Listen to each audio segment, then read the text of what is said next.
the energy sector in Vietnam and where the investment's coming from.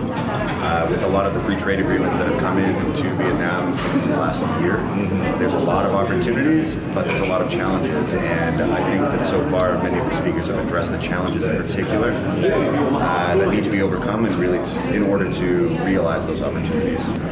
Well, I think there's a lot of knowledge to be gained from the speakers, as you mentioned, especially in such a changing environment here in Vietnam. But in terms of the networking, I think for the people that are already invested in the energy industry in Vietnam who are interested in becoming a lot more involved, there's a lot of opportunities to gain first-hand knowledge and to find potential partnership opportunities. First of all, it's quite informative. We have heard a lot about Vietnam. Actually, Chinatown is a latecomer in Vietnam market. So we were very glad to hear a lot of encouraging news, especially the new policies and the key players. And as you may not know, Chinatown has a new leadership, has a new board, has a new boss. So we are changing directions, we are going overseas. And based on our deep relationship with ASEAN countries, we are going very deep in Vietnam, especially in solar and offshore wind. And yesterday we were learning a lot from Mr. Birch of Baker McKenzie, and also other firms, that we were happy to see that there are quite a lot of entrepreneurs developing clean energy projects here. So we're happy to take over from them. And people are saying Chinese are crazy. They are swiping all the projects from the market, but Thais are more crazy. And I'm quite worried about how we are going to compete with the Thais. So we hope to learn from each other and see whether we can gaining some momentum here, especially in Vietnam. Fantastic, thanks to it. Yes,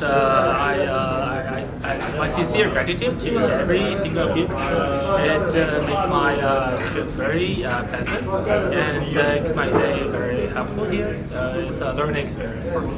For our international IC, we are here for investors or developers in our existing facilities in the National Irrigation Administration. And of course, that we are not sure of the variables of the investment. Because the Philippines is not the same as Vietnam. Diverse, different.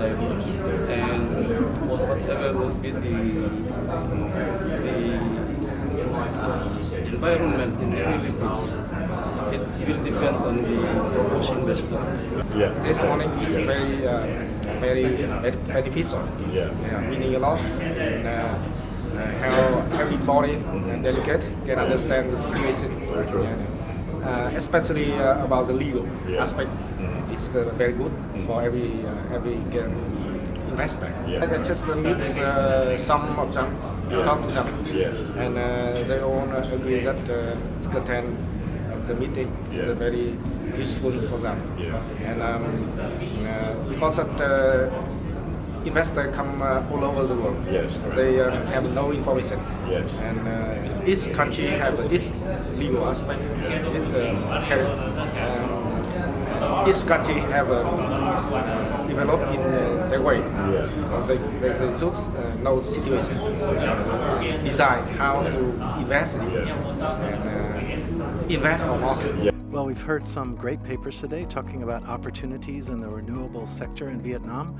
We've had a great local expert pool that has been able to introduce the opportunities here to investors and service suppliers coming from abroad.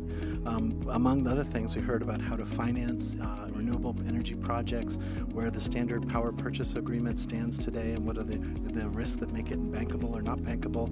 We talked about how to set up a company in the renewable sector, what areas of the market are open, and what about distribution that's still subject to state monopoly. So a lot of good substantive topics that are very practical for people to take into consideration. Well, obviously, it's a very fast way for new market entrants to get up to speed and to learn what's going on. A lot of us have spent years slogging away to develop the legal regime that makes solar and wind projects viable, and now they can just come in and take advantage of that expertise in the room. It's fantastic for everybody.